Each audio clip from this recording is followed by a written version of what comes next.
আমার সকল বন্ধুকে জানাই স্বাগত। আমি আবার চলে এলাম একটি রেসিপি নিয়ে।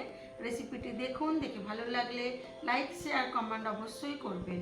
আর যদি নতুন বন্ধু হয়ে থাকেন একটা সাবস্ক্রাইব করে দেবেন।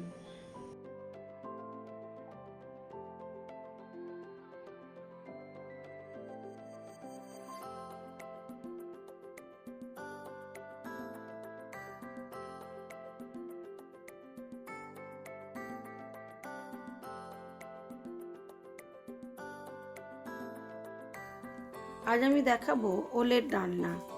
চিংড়ি মাছ দিয়ে ওলের ডালনা খেতে বেশ হয় মানে সত্যিই খুব ভালো হয়। এটা দিয়েই শুধু ভাত খাওয়া হয়ে যায়। ওল আর চিংড়ি মাছ দিয়ে করব ওলের ডালনা। তার জন্য ওলটাকে ছোট ছোট টুকরো করে কেটে নিয়েছি। এইবারে এটাকে নুন আর হলুদ দিয়ে আমি একটা সিটি দিয়ে নেব।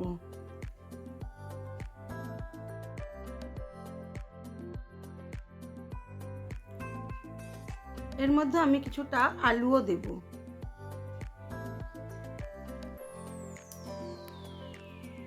যারা ওল খেতে ভালোবাসে না বা কোনোদিনই খায়নি, তারাও এই রকমভাবে রান্না করলে অবশ্যই ওল খাবে। আর না বলে যদি ভাতের সাথে দিয়ে দেওয়া যায়, বুঝতে পারবে না এটা কি খাচ্ছে। চলুন, ওলটা আমার ভাপানো হয়ে গেছে। এবারে বেশ অনেকটা পরিমাণ তেল নিয়ে নিলাম। একটু বেশি তেল নিলাম কেন, আলুটা ভালো করে ভেজে নেব। যেহেতু ওলটা সেদ্ধ হয়ে গেছে আর আলুটা আমার চন্দ্রমুখী আলু, এটাকে আমি নুন হলুদ দিয়ে খুব ভালো করে কষাবো। খুব ভালো করে ভাজা করব যাতে এতেই সেদ্ধ হয়ে যায়। ঢাকা চাপা দিয়ে নুন হলুদ দিয়ে এটাকে আমি ভালো করে কষিয়ে নেব।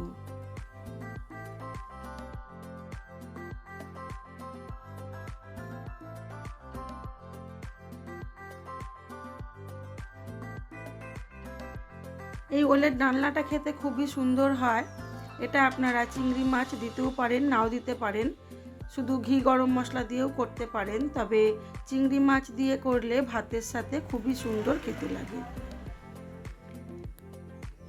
এবার আলুগুলোকে খুব ভালো করে কষিয়ে তুলে নেব।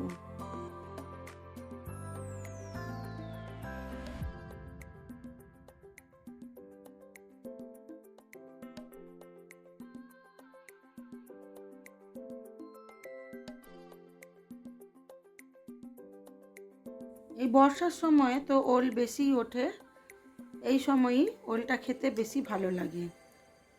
এখানে কিছুটা পরিমাণ চিংড়ি মাছ খোসা ছাড়িয়ে ধুয়ে নিয়েছি আর বেশ অনেকটা পরিমাণ পেঁয়াজও কুচিয়ে নিয়েছি। আর দেবো আদা, কাঁচা লঙ্কা, জিরে বাটা।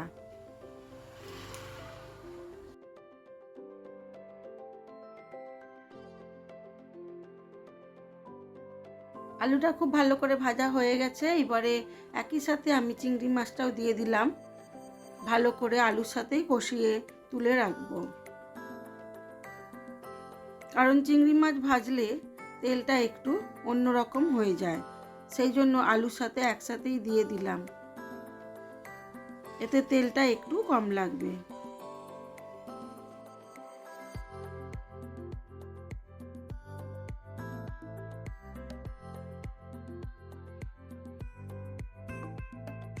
খুব ভালো করে আলু ও চিংড়ি মাছ ভাজা হয়ে গেছে। এবারে এটাকে তুলে রেখে দেবো। দিয়ে এই তেলের মধ্যেই আমি আরও কিছুটা পরিমাণ তেল দিয়ে আজকে ওলের ডালনাটা করব।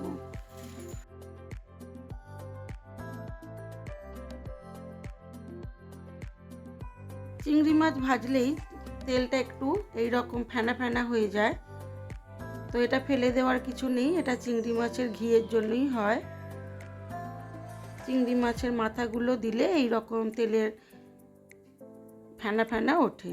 দিয়ে দিলাম পরিমাণ মতো জিরে আর দিলাম গোটা শুকনো লঙ্কা। গোটা জিরে ও গোটা শুকনো লঙ্কা ফোড়নে দিয়ে দিলাম অল্প একটু রসুন বাটা। রসুনটা একটু ভালো করে ভাজা হয়ে গেলে দিয়ে দিলাম বেশ অনেকটা পরিমাণ পেঁয়াজ কুচানো। এবার কুচানো পেঁয়াজটাকে লাল করে নুন দিয়ে ভেজে নেব।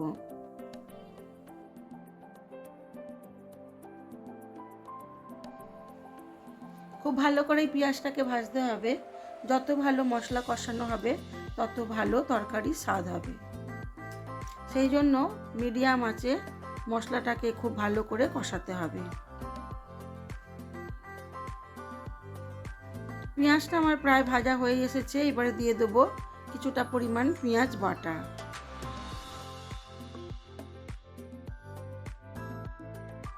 পেঁয়াজ বাটা দিলে ঝোলটা একটু ঘন ঘন হয়, যদিও ওল একটু ঘেঁটে গেলে ঘনই হয়ে যাবে ওর ঝোলটা, তবুও দিলাম একটু পেঁয়াজ বাটা।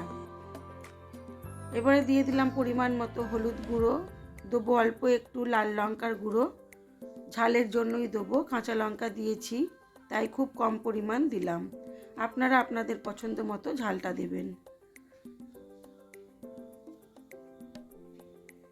এবারে দিয়ে দেবো আদা, জিরে ও কাঁচা লঙ্কা বাটা। সব কিছু দিয়ে মশলাটাকে খুব ভালো করে কষাতে থাকবো।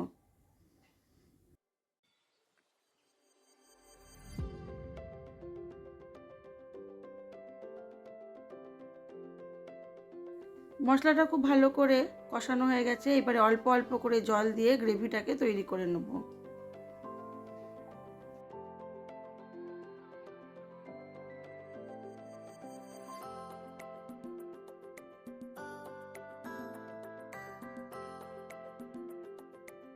যতক্ষণ না পর্যন্ত মশলা থেকে তেল ছাড়ছে ততক্ষণ পর্যন্ত আমি মশলাটাকে অল্প অল্প জল দিয়ে কষাতে থাকবো। এবারে দিয়ে দেবো পরিমাণ মতো জল, যতটা আমার ঝোলের দরকার, তবে সেটা আমি গরম জলই দেব।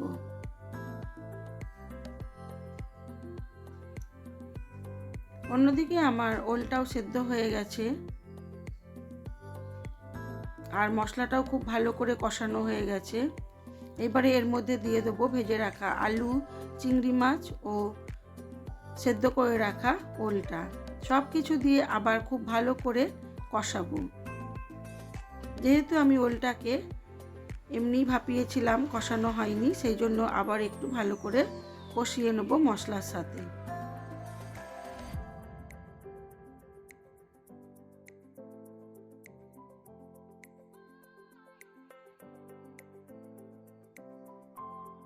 দিয়ে দিলাম ভাপিয়ে রাখা ওলটাও।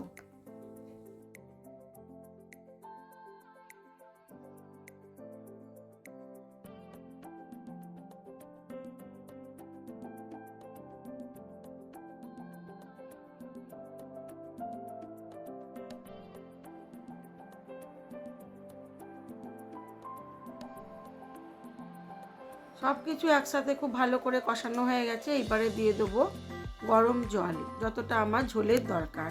তবে ঝোলের যতটা দরকার তার থেকে একটু বেশি জল দিতে হবে, কারণ ওল জল টেনে নেবে, তাতে ঝোলটা মোটা হয়ে যাবে, সেই জন্য একটু বেশি পরিমাণ জল দিতে হবে।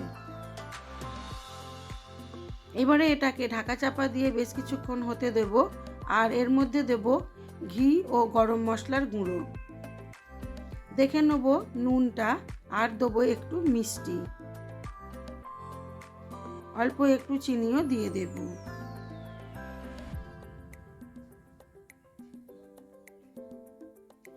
ওলের ডালনাটাকে খুব ভালো করে আমি যেভাবে বলছি এইভাবে করলে এক তরকারিতেই সবার খাওয়া হয়ে যাবে, আর অন্য কিছু লাগবে না ভাতের সাথে।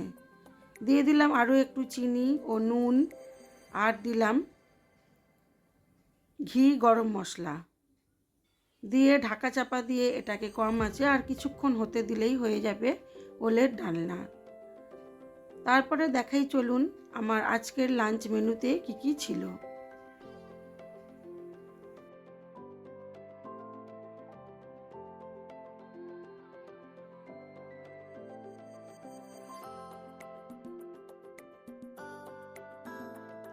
ওলের ডালনাটা খেতে দারুণ হয়েছিল। এবারে দেখাই চলুন আমার আজকের লাঞ্চ মেনুতে কি কি ছিল। আমার আজকের লাঞ্চ মেনুতে ছিল সাদা ভাত, লেবু, আর ছিল মাছের ডিমের বড়া, ছিল চিংড়ি মাছ দিয়ে ওলের ডালনা, আর মাছের ডিমের বড়া ও চিংড়ি মাছ দিয়ে